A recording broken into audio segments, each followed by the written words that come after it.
Indira world clock చూపిస్తుంది screen మీద అనుకుంటున్నారా? మన యూఎస్ వాళ్ళు అందరూ పెట్టినారు కదా, మా దగ్గర టైం చేంజ్ అయిందని. మరి మాకు కూడా మా యూకేలో టైం చేంజ్ అయినప్పుడు మేము పెట్టకపోతే ఎట్లా? ఇవాళ అంటే డే లైట్ సేవింగ్స్ అనమాట. మార్చ్ లాస్ట్ సండే రోజు ఎవ్రీ ఇయర్ టైం చేంజ్ అవుతుంది. అంటే ఒక గంట మాకు స్కిప్ అయిపోతుంది, ఒక గంట నిద్ర తగ్గిపోతుంది మాకు.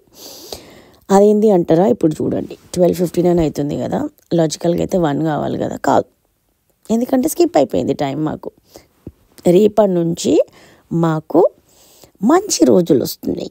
మంచి రోజులు అంటే ఏదో అనుకోకండి సినిమాలో చూపించినట్టు అట్లాగా. రేపటి నుంచి సన్ను కొంచెం ఎక్కువసేపు ఉంటుంది, ఇంకా డే లైట్ కొంచెం ఎక్కువసేపు ఉంటుంది, కొంచెం మా చలి తగ్గుతుంది, కొంచెం మేము బయట తిరగచ్చు. అట్లా చాలా బెనిఫిట్స్ ఉంటాయి రేపటి నుంచి. ఇంకో పెద్ద బెనిఫిట్ ఏంటంటే ఇండియాకి యూకేకి difference of the time 4.5 hours అయిపోతుంది. అంటే ఒక గంట ఇక్కడ తగ్గుతుంది కదా, సో గంట అక్కడ అదనమాట.